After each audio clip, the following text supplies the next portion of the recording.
Well, 40 past 1 p.m., 24th of Feb 2022. Now, if you're looking at time, it's a good thing because the next 40 minutes or so, you will remember this hour for much more than just about looking at your watch. Why is that? Well, CXO short. Now, this is leveraging digital ecosystem for accelerating business growth, and I'm talking about future and what it holds altogether. The discussion will highlight on the new technologies such as the AI or ML, data analytics, also the IoT, cloud computing, or for the matter of fact, AR, as and throw light on security aspects while going digital and ways of addressing the same. It's a question that comes in most often in all your mind about the safety of it, security of it, data transactions. How safe is that? And how will the different technology play a major role into it? Interesting hour, isn't it?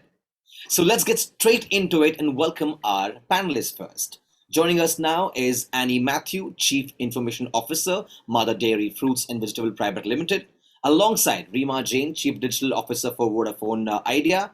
Also joining us is Dr. Inken Braunschmidt, Chief Innovation and Digital Officer from Halma PLC. Joining the three is Geetha Parasar, Head of Solutions Architect, Enterprise Business India and South Asia, Amazon Internet Services AISPL. Joining the four is Gopali Raval, Contractor, MD Lead AI Practice and Inclusion and Diversity Accenture India. And joining them is Geetha M, Senior Director, Data and AI Excellence and Capability for Philips Innovation Campus. And to master as a moderator and make sure this subject gets a complete highlight, we have been joined by our moderator, Kalpana B, CEO and Chief Thinker, GT. And Kalpana, over to you. Thanks, Mithun. Good afternoon, everyone. It gives me great pleasure to introduce this session and also our panelists who are you're going to have a power-packed session. I know some of you might have had lunch and possibly, this session is going to keep you awake. That much I can tell you. We had a lot of fun prepping for this and we have a lot of good key takeaways as messages for all of you, which you can practice as everyday accretive actions. So we thought we will spice it up a bit and we will have introductions from each of the panelists through a 3-picture or many picture journey of their life, including their digital journey, as the case may be. So let's see what we have in store. Can we have the slide, please? I call now for Annie. Annie, can you please share your journey? Thank you, Kalpana. Thank you so much. It is my honor to be part of this panel with such awe-inspiring speakers and in the ET FemTech event too. I think it was quite innovative to think of putting up these pictures. Brave.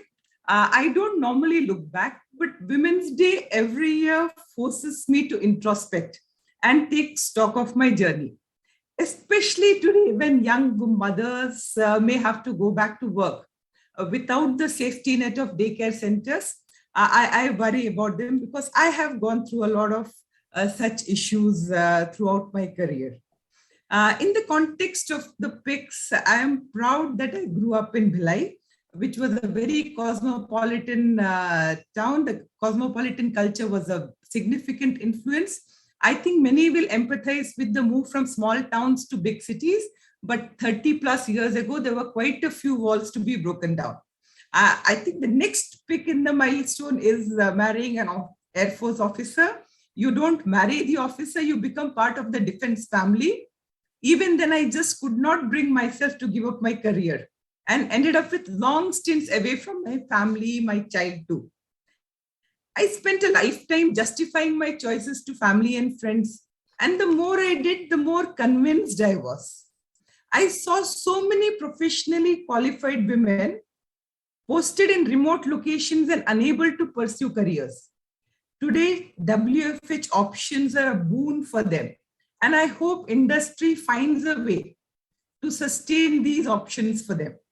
My stint in New Zealand figures next. While it was short, it was quite an eye-opener. It was actually not a digital transformation, but my personal transformation. Not only did it give me confidence in my skills, but taught me to have fun at work too. I mean, that's a laser strike game with the team. The multicultural work environment was both challenging and stimulating. Lastly, but not the least, I could put to use my learnings from across multiple domains into Mother Dairy. Here, I got the opportunity to create the IT function and deploy technology solutions that bring more transparency and empower farmers and deliver values to the consumers too. I mean, I could have chosen to put a tech picture here, but I thought this resonates more with the change, the transformation we bring about. And all along this, I had friends and mentors who helped me more than I deserved, and my amazing family who supported me throughout. That, in a nutshell, is me. Thanks. Thank you so much, Annie. Ekta, would you like to go next? Thank you. Sure. And I wanted to keep my slide a little simpler. And I thought, how do I go about presenting myself? So first of all, very excited to be a part of such women leaders who come from different backgrounds and who are really, really successful in their journeys. I had the solution architect team for the enterprise business for India and Southeast Asia. I started my career around 25 years back in the tech industry. I started my career as a full stack developer in one of the large Indian SI organization. And like everybody else, I also grew along with time. The last 2 to 3 years, I was supporting some of the US customers in East Coast and got to learn a lot right from delivery to a customer facing role.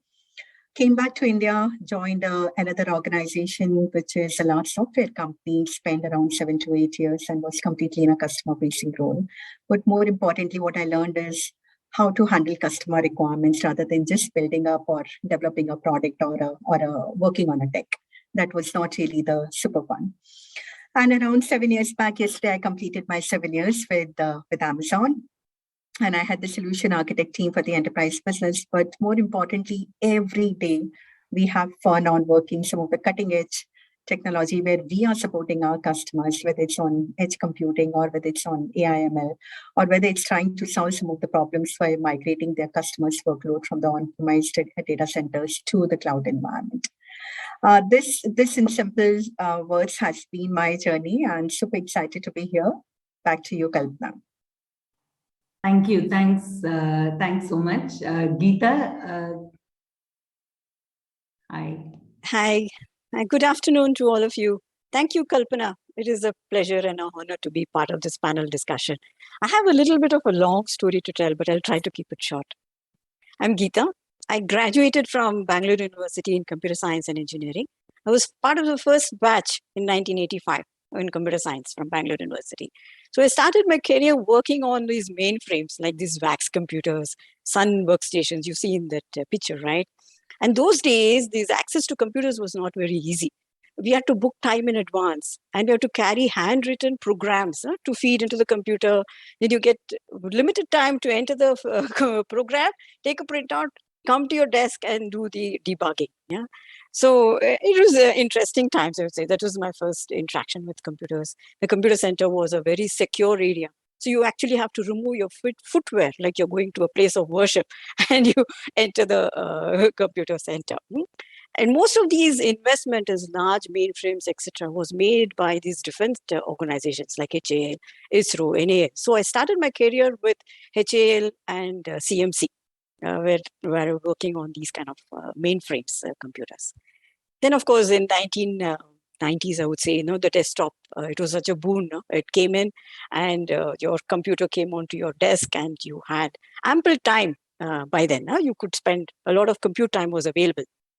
But I had made a progress in my career. By then, I was a project manager. I was starting to manage a team, etc. So instead of doing programming, I was now preparing documents. I was sending out emails. I was doing presentations. That's how I started using the desktop. Yeah? And by then, I had switched to the private sector. So I was working mainly with PCL, BFL kind of companies. And here, the on-site opportunities and assignments were the norm. So I traveled quite a bit to many countries. I worked in Japan, in Germany, US, etc. And I worked with small companies and large multinational companies. And in 2000, I joined Philips in Bangalore and in the healthcare sector. And as a child, I always dreamt of becoming a doctor. So when this came as a great opportunity for me, because now I could marry what I had learned in software and apply it to the medical industry. And that's why I stuck on in Philips for so long. I continue to be with Philips. Yeah. And of course, the desktop was always there, right? Now it is on your desk, and after you finish your work, you go home and it is done. So there was a very nice demarcation, I would say. You at least did not take too much work home. But then the laptop came in, and that's when I started taking work home. So carry the laptop everywhere. Yeah. And of course, now COVID is there from the past 2 years, and it is work from home, as we all know. Now I have a global role. I am the capability and excellence lead in Philips, and for the data and AI Center of Excellence. I have two daughters. The first daughter is a biotechnologist. The second one is a surgeon. And my first daughter, as a gift, she's given me two grandsons. And the grandson you see in the picture, right? He's a 5-year-old. He's very tech savvy. He started his schooling from the iPad. No going to the school gate, crying, nothing. Very easily, he started his schooling on the iPad. And he teaches me everything, right? He knows Zoom very well. He knows how to get to the gallery mode, etc. He teaches me computer games. So it's great fun. I have a lot of fun with them. Anyways, I'm also a very firm believer in continuous learning. So his teaching really helps me also. And during my career, as I was working, I did a part-time MBA. And I also completed my PhD from Maastricht University in clinical data science in 2019, just when COVID started. And thanks to COVID, it was a remote online graduation ceremony that I had to do. It was also a first, even for Maastricht University. They had not done that before. Yeah. So it's a pleasure to be here. I look forward to this discussion. Thanks a lot, Kalpana. Thank you, Geetha. Thank you. Garima? I guess that's me, Kalpana. Sorry, Gopali, sorry. I'm so sorry. Yeah, so my life is a sum of whole parts. I think all of ours is, and mine started with the love of data. So a very well-known secret is that I'm not a computer science graduate. I am a mechanical engineer, and my first disappointment with the professional life was that they wouldn't hire me on the shop floor. There's no way that women can be on the shop floor. So then I had to get something done with my engineering degree. So I kind of upskilled right then and there to computer science, and was finding my way through Wall Street and the programmer's role. But what hit me was my love for data at MetLife, right? And that stuck to me in many ways. So I actually found my passion through my professional journey. Most of these experiences were in the US, and I moved back about nine years back actually to India. Very, very happy to be back. I also started another startup in India on kids education, completely non-tech. So it's been kind of a very, very diverse journey, wherein at every inflection point, I had to kind of relearn, because I took a couple of breaks in my journey for my children. You see the two boys that I have. That's absolutely part of who I am and what I bring to the table. I lead Google Business Group and AI in India in ATCI for Accenture. I also lead their inclusion and diversity agenda for Cloud First. So, but other than that, there's much more to me, wherein I like to exercise every day. I probably don't look like this, but there are some days that I absolutely look completely wiped out. I also am a classically trained dancer, so I try to keep that going over the weekend, and music, also trying to learn music. So that's another thing that keeps me going.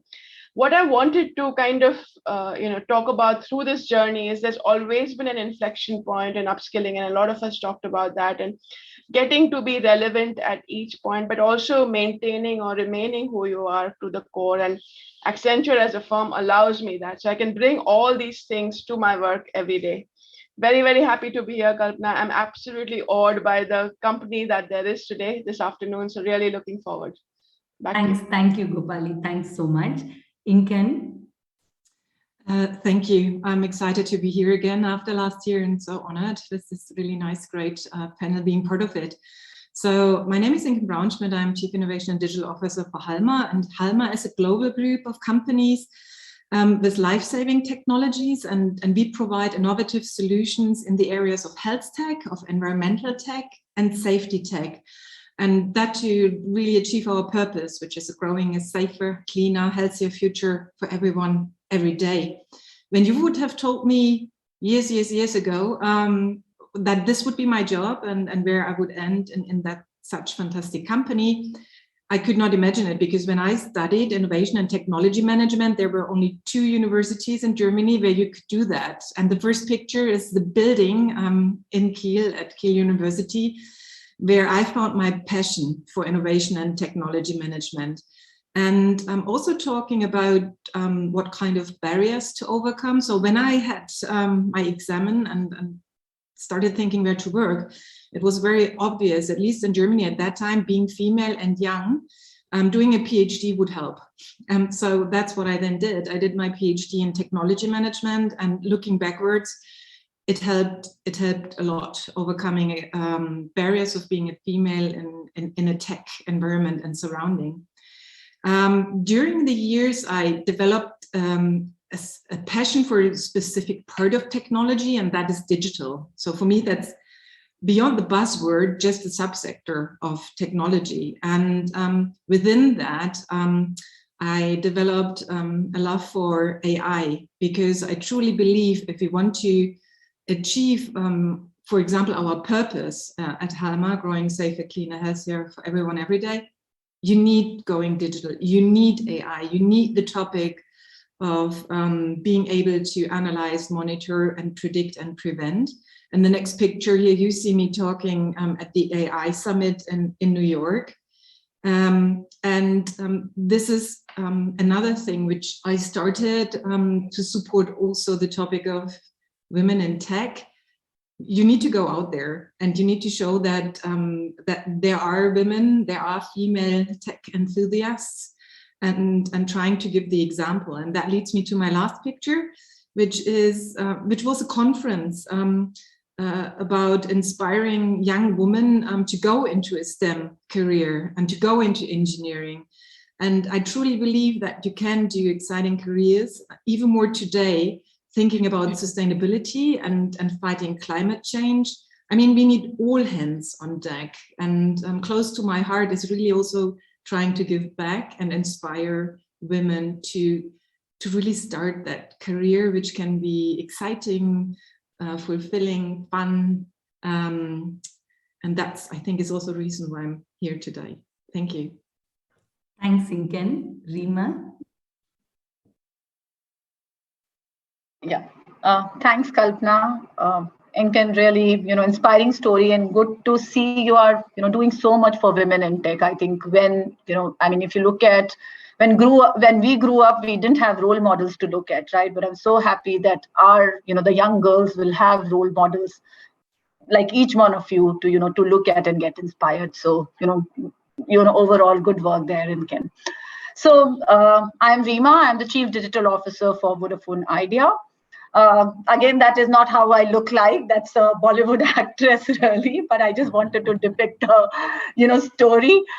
This is a picture which represents a girl from a small town, and that is where I come from. I come from a very, very small town, from an Orthodox, Marwadi kind of a set family. The biggest achievement at our times in our life is to find a good guy and get married. So that's where I come from. And, the second picture represent, believing in myself, having conviction in my ideas, and able to take risk and take that leap of faith on whatever I did, which has helped me to get where I am. So that's what it is. And that's what, my message to most of the women out there from 2-tier, 3-tier city is, believe in yourself and, have conviction in your ideas. And the last one is what I do today. I think my role really is, connecting people, connecting data, connecting dots, like what Steve Jobs said, that you have to constantly connect dots by not looking forward, by taking a step back and looking backward, because once you start connecting those dots, right, you'll be able to somehow connect future and trust something bigger will happen. So that's what I kind of follow, making those connections everywhere. So that's what I am. And thank you, Kalpana, for moderating it, and looking forward to talk to each one of you. Of course, thank you. Thanks, everyone. We can probably now get into the discussion that we planned. I just wanted the audience to get a glimpse of what a power-packed panel each of you are, and possibly reach out to you even post this to see how they can benefit with your experience. So thank you so much all, and let me set a quick context. If you look at what CEOs or CXOs have been doing, they want to look at the next thing that will give them a competitive edge, a competitive strategy where they can actually achieve something slightly different from competing, let's say, enterprises. So if you look at probably the reason why digital has proliferated so much, notwithstanding the pandemic, I think there is huge customer focus. There is, the theories of convenience or customization. How can you serve people better by making their lives easier or making them feel special? And I'm sure, alongside adopting digital, we do also adopt some of the risks which are there. So we would look forward to each of your views on how do you make sure that you adopt the good parts and possibly manage some of the risks via cyber or any other sets of issues, including security or perhaps, failure per se. And how do we get past that and go ahead in our agendas? So maybe I'll first start with Annie. You're heading Mother Dairy, which is probably the oldest industry known to humankind, right? What is your impetus to build a digital journey, and how are you adopting tech? Can you tell us about that? Thanks for that question, Kalpana. I was also hoping that you would also put up a slide for yourself, but possibly next time. It would have been good to have that too. So coming to the question at hand, the reason for the digital journey, so to say. Maybe 10, 15 years ago, that question would have been difficult to answer. But today, I think it's a complete logical progression, so to say, that digital is the only way out, especially with so many marketplaces coming in who have the complete access to data. If we don't want to end up being just manufacturers who supply to the marketplace, if we need to connect with the consumer directly, we need to have a digital transformation in place, at least from a consumer experience perspective. The second part is the other angles of quality, cost, innovation, all of which absolutely mandate that digital layers need to be set up. So the way we have gone about, we actually have been doing a bit of digital proliferation for a few years now. The pandemic helped us leapfrog decades of adoption, as it has for everyone else. We were early adopters of SaaS, public cloud, and recently we have been migrating several processes and workflows into the cloud. A few months ago, we went back to the drawing board and identified few pillars of excellence, and we are focusing our efforts on those. We have the vision, the leadership support through funding, resources, and the necessary mandates too. So we are very, very optimistic that we will get it right. Regarding the various pillars on which we have focused, farmer engagement is a very crucial aspect, right? We have created a very strong ecosystem with our farmers and the other stakeholders within the supply chain. So not only automation through milk pouring, direct transfer to bank accounts, input services to farmers, like ration balancing, cattle feed sales, animal health interventions, every aspect of the inbound supply chain is supported through a digital intervention. There is a potential to leverage this to the next level through creation of multi-brand ecosystems possibly, which I hope we will embark upon. sales enablement, creating a responsive supply chain, since we are a very temperature dependent product kind of thing. So we need to have that. Consumer experience has been an area where we have had mixed results, where the whole thing about learn, unlearn, and relearn comes into picture. We tried to leap over into consumer digitalization, realized that we need to put in the layers first, actually go back to the grind. So now we are doing the basic layer so that we are able to deliver a omni-channel experience holistically. We are working on creating the data layer completely. All this while we are continuously experimenting with new tech, whether it is video and image analytics to read batch numbers of products or vehicle numbers, so many use cases with RPA, and learning to work with startups too, which is a big thing for an organization of our size and age. Absolutely, absolutely. Thanks for sharing that. It's really mind-boggling, the number of probably people in your entire supply chain and how digitally savvy everybody should be to even just adopt, and go forward. Inken, what's been your experience in this area? Yeah, and thanks, Annie. There's a nice bridge I can build because I totally agree about the startups. And what I wanted to dive in a little bit is how important and how supportive building digital ecosystems are and can be on that digital journey and the transformation. And that's for many reasons, but two, building an ecosystem is a network which per se is diverse, because you have different kind of companies, from startups to big, from different nationalities, countries, the whole world sometimes. And that's good for innovation and creativity, whatever it needs to be innovative. The second reason is that I truly believe that a lot of things are invented out there. So yes, it's a strategy and a tactic for each company to decide, do I want to do that on my own, or can I be faster, more effective and efficient if I do go together with a partner who has invented it already? And so building digital ecosystems is part of what we do at Halma, because of the facts I just shared. I think it's important, first of all, before you do any of that and build an ecosystem, really put the customer in the middle of what you do and understand their pain points, because that will inform a good strategy. And around that strategy, you can build an ecosystem. So what we do, we bring together our companies, we have 50 all over the world, together with startups, for example, who have invented specific, for example, AI, which can be used with our devices and products.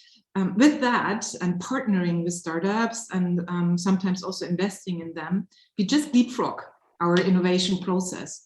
But it is also going together with companies of same size or bigger software companies, for example, or IoT platform companies, just not to invent the wheel, if that's maybe as simple as that. And yes, there are, of course, several challenges with that journey. First of all, it's thinking about different business models. For example, if you're a hardware company or you're selling hardware or connected hardware sensors, that's a different business model than going into solutions and software or whatever as a service. Another challenge is also thinking about your business structure. Imagine you have your whole organization organized around selling a specific sensor into healthcare, then whatever you do, marketing, sales, B2B, is around that. If you suddenly have a solution, a software where you need a 24/7 service, where you have regular updates, you have a much different relationship to your customer, so your structure needs to change. And last but not least, also working with these ecosystems helps overcoming sometimes a mindset barrier. So if you're good in something you have done for so long, then having different partners you work with is also inspiring and supporting some mindset shift needed. So going on digital journeys, it's not just about the what, the tech and the product. It's really also very much about the how you do it and how do you win the hearts and minds of your people and your leader. These ecosystems and having them, getting your people and leader exposed also to them, by, for example,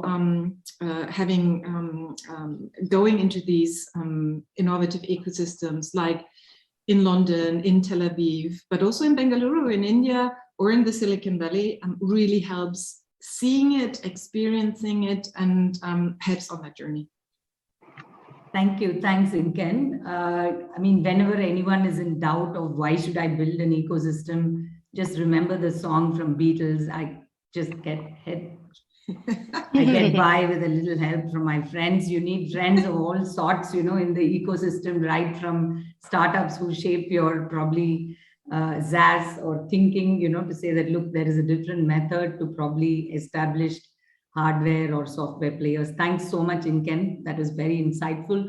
Reema, data is the new fuel for this economy. So what have been your insights on data specifically to enable a digital journey? Yeah, thanks, Kalpana. So before getting into why data is important, just understanding what's important for the digital journey, for the customers, right? Today, our customer expect connected journeys. That means they don't want to look at, your business complexity, business silos. They want to, have an omni-channel connected experience in your digital platform. The customers want everything in a real time. They don't have patience. They have limited time to, limited focus time for us as well to engage with them. They want things, as I said, real time. They want the world. They want everything then and there. And they also expect personalization. They want more contextual experiences and want to feel special. And these are some of the important elements as we are building digital journey. And this can only be possible with data and insights, right? The real-time insights of a customer, which means connecting our offline world and online world through platforms like customer data platforms, could help us give those experiences to our customer. This help us, this data and insights ultimately will help us to listen to our customer effectively, making us create a 360-degree view of the customer and helping us to provide that experience which they are looking at. Able to create those experiences and give the personalized experience. You look at what Netflix is doing today, right? I mean, it has totally, Netflix or even Amazon Prime and many of those, OTT platforms, what is doing. It has totally disrupted the traditional business.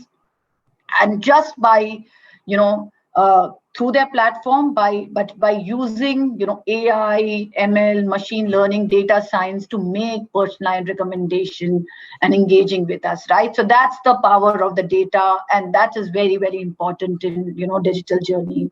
At Vodafone Idea also, we are trying to, do this, trying to, get these experiences to our customer by creating those views, 360-degree view of our customer, and bringing product and offerings that they're asking for. Like we've just launched music, we've launched TV, we've in a process of going live with some of the other, experiences with customers are wanting, like games and many of those where we are building a lot of contextual journey.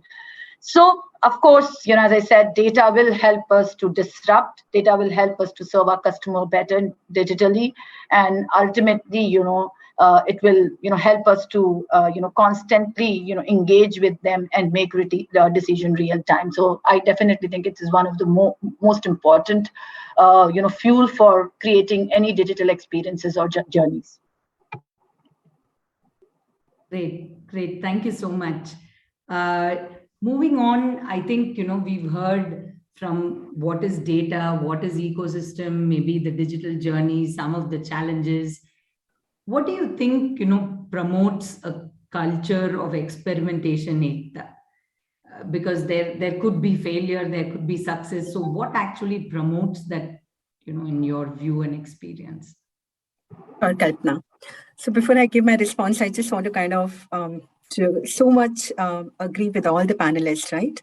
I think analytics and automation are the fundamental pieces of digital transformation journey. And I'm sure all of us have seen that in our organizations.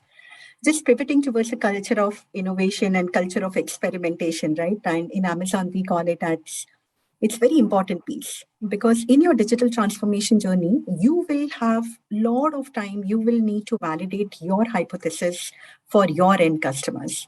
Because in the digital, in any digital journey, what you're trying to do is you're trying to create a unique experience for your end customer. And for doing that, a lot of times, either it's in terms of UI or in terms of functionality or new product or new features, it's important to do that experimentation. And the experimentation always comes with two things, right? Success and failures. I believe they are twins. If we know that things are going to work, then it's not really an experiment. If we know that it's going to work or not work, then it's definitely not an experiment, right? So in order to validate this hypothesis, there are 2 or 3 things which we believe, and I'm going to give my response in a little multidimensional way. One is, I think, as leaders, what we need to do is create a safety net for our people so that they are comfortable failing. And nothing better than, I mean, this is definitely not a platform for me, but I've been lucky to be working in this organization where I have failed, but at the same time, the organization and the leadership team have got my back and they are okay for me to fail, right? But the learning is super important. And the second important thing, while as a leader, we will do this for our people, but as an organization, what is important is that what is the cost of failure? Are we really keeping the cost of failure in mind? And that cost of failure comes in terms of either we go ahead and invest in huge, and I don't want to take those examples, but when you try and do any experiment, if we are trying and investing into something really, really large and we are really not sure whether it's going to work or not, perhaps it's not the right way. And that's where perhaps cloud has really accelerated some of these digital transformation journey, where you can just go ahead and leverage some of the services, maybe use some AI/ML services to build a model, to train the model, and then perhaps deploy the model wherever you want, either on an edge computing device or maybe on some other devices. And it becomes super important because you don't want to do a few experiments. Like Amazon being still a large organization having 100+ businesses, at the same time, this culture of experimentation is equally important. And we ourselves have failed, right? I'm sure all of you would be knowing about the Fire Phone story. It was a huge disaster for us. That was a big failure. Or for example, if I take another example, Kindle. I don't know how many of you have seen the first version of Kindle. It was really a large device, really pathetic device. And I'm sure none of us in this panel would love to even hold that device. Heavier than iPad, had a keypad to really move the pages. But when it came as a first version, the vision for the Kindle team was that we have to deliver the books in less than 60 seconds to our readers. That was the vision. So keeping customer as a center point, with that vision, if you work backward, it's okay to fail, but reiterate faster. Now, if you look at the paper-white Kindle version, it is perhaps 10th or the 11th version. But that culture of failure, the culture of experimentation really led the product team to come up with that kind of a device and then that kind of an end product, which really caters to end customers who are readers, who would like to read 2 or 3 books and who would want to get the books in less than 60 seconds. Well, that was one example from Amazon, but I would also love to give a couple of examples from what our customers are doing. If you look at Apollo Tire, a great customer recently, they published it even in the press. They are into manufacturing of tires. But when the tire gets manufactured, and if there is a defect in the tire, the cost of getting the tire back from the distributor to the factory is really huge. Now, using AI/ML, they actually did the defect analysis on the assembly line itself with some specialized cameras, 90+ cameras being located on the assembly line. And using cameras, they were able to kind of identify after doing the picture analysis that what could be the defects on that. These are some of the examples which really help customer deliver those experiences either to their end customers or to their internal users. Sure. Thanks so much, Geetha, for bringing that to life. I think, apart from leaders, maybe as participants, we also need to take that risk. We also need to make sure we are up to date with what we are experimenting on. And there, I think, Gopali, you have a lot of experience from saying, okay, how do I make talent fit for future? What are your thoughts on that?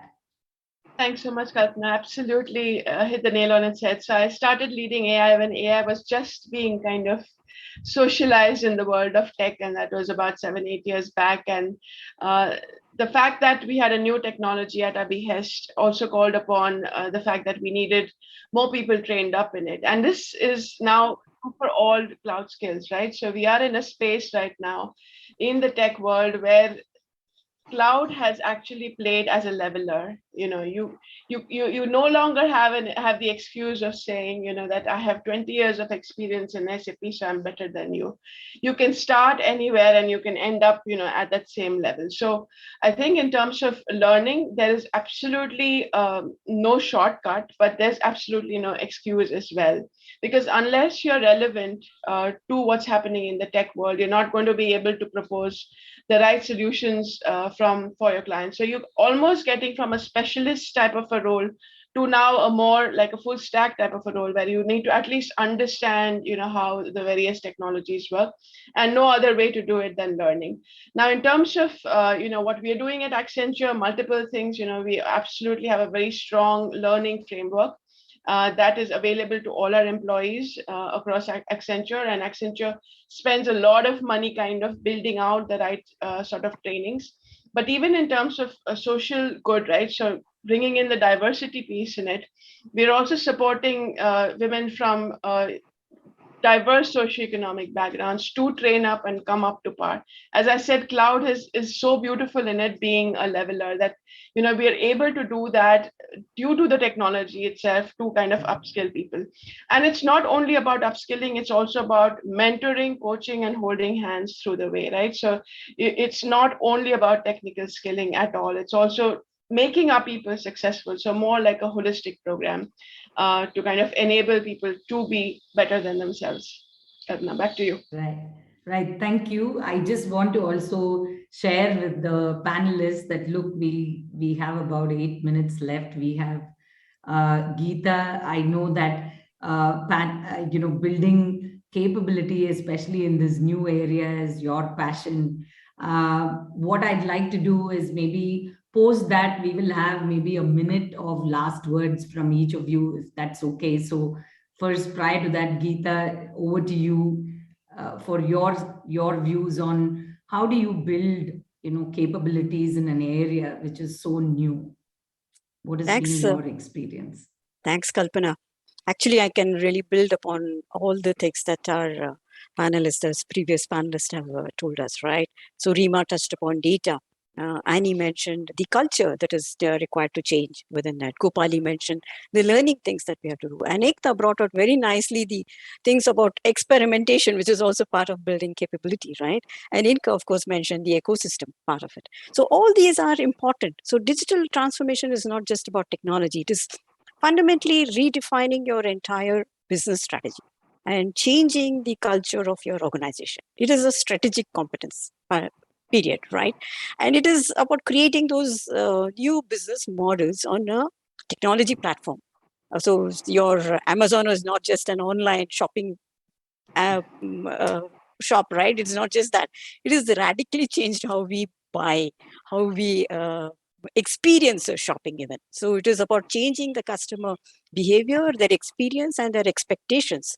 And all this, how did it happen? If you just see, it is about the transformation that happened in the technology. The technology became so accessible, faster, better, and availability of data. Data, I think, is like fuel to the digital transformation.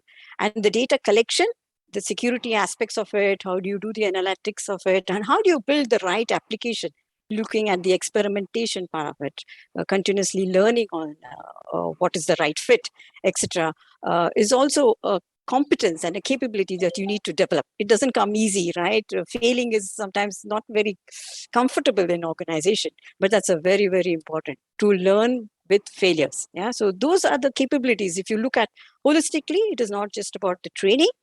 If I look at the capability dimension, I would say it is leadership. Yeah, leadership, which allows us to fail. Leadership which is encouraging people to learn new things, and they themselves are picking up new things. It's very important.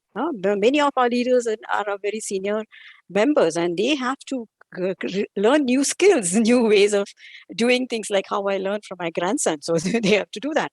And the organization structure needs to change, right? What can be centralized? Because given the paucity of talent that we have in data and AI or even in cloud, maybe you need a central team so that you can expect more leverage. You can leverage that better. So you have to think about the organization structure. You have to think about what are the niche roles and skills that you need to develop. So you have to probably come up with new job descriptions, new ways of attracting talent. So you need a better talent strategy. And fundamentally, you need lots and lots of communication and change management in the organization. So for me, I would just like to close with this Charles Darwin's quote, right, which I really love, and I think it's very apt for this digital transformation. It is not the strongest of the species that survives, and nor it is the more intelligent species, right? It is the one that is most adaptable to change. And in this era, I think that is the most important one that we all need to do. Thanks, Kalpana. Well, thank you. Thanks, Geetha. I know that we are like super short of time, but just one last word from each of you on one prediction for the future, but make it like seriously short. We have like 3 minutes. I know the organizers have a whip and they're going to push us out, but let's just try some wriggle room. So I'll start with Gopali. What's your prediction for the future? I think as complex as we think the world is now, we will tend to make it simpler than what it is. So I predict that definitely. Fantastic. Thank you. Reema? So I think how we commute, how we transport is going to change. Hyperloop will become reality, and we will be able to travel around the world in seconds. Right. Fantastic. Thank you. Inken? Yeah, Reema, not only around the world, I believe we will have a breakthrough in space travel. So that's a very bold prediction. I think what I will not stop, and I truly believe that the role of diversity and technology, we will finally succeed. I truly believe in it, because if technology impacts millions of people, we do need representatives in technology. Otherwise, it will go totally wrong. And just imagine we get that right, how fantastic technology its uses will be. Right. So well said, Inken. I mean, I think if we are going to represent the world, I think, and the world is made of half of, the female species, we need to do our bits and we need to walk out of our, comfort zones and try this and make sure we get that done. Geetha, your prediction? I think I've got multiple, but I'm just going to restrict to one. I think in my view, pictures and videos are going to be speaking more than the text. We already see that on the media platform, but I think that's going to be the new norm. So that's going to be important. Yeah. Annie? Difficult to predict, since I never thought 30 years ago when I started this journey that the world will be this changed today. But I think AI come robotics will leapfrog us into a completely different era going forward. And as long as we find purpose, we manage to connect it with some purpose that we deliver and build a great team around us, we should be fine. Right. Thank you. Thanks, Annie. Geetha? I would say an all-pervasive computing, accelerated by our quantum computers. I think computers will be present everywhere. I don't think we have to carry a mobile in the near future. Okay. Great. Well, I predict that, that we'll probably just have enough time to say bye, and thank you so much for these wonderful thoughts. We were to close at 2:30 and here we are. The hour just rushed past me. I don't know how. Thank you so much, all. Fantastic job done. Thank you so much, ladies. Thank you, Kalpana. Thank you, Kalpana. Great job. Thank you, Kalpana, for being a great host. Thank you, Kalpana. Yes. Thank you for being Thank you, Kalpana. Bye. Bye. Well, that's right. I'm just going to add to that. Thank you, Kalpana. Indeed, that was very interesting about what is going to be the future like. And I love the perception of each of our panelists. that makes our life a little easier to understand what more. All right, so I want to quickly thank Annie. I want to thank Reema. I want to thank Dr. Inken, Ekta, Gopali, and Geetha for joining us and speaking your heart out. And I want to thank Kalpana for being the best orator. With that note, let's move on to what is next. Before we go on to next, I want you all to kindly take out 2 minutes and think about it. We are speaking of technology now in the 21st century, but there has been stories and historic moments where women have led technology into much more. And I'm talking about the era of about 18th century. And I have a quick thought that will just enlighten your thought into what I'm going to speak about. And this comes in from people who has made things viable in terms of using technology in the earlier days. And they are part of the Hall of Fame that we speak about. I want to speak about this one person. I'm sure you have heard the name. If not, please do Google about the person. Is Ada Lovelace. Now, she was born in 1815. That's about 207 years back. Ada never went to school. Her mother, who was her teacher, always insisted that she was taught science and mathematics. Now, while she was an English writer, Ada is also known to be the first programmer describing how the notion of an engine could transition calculation to computation.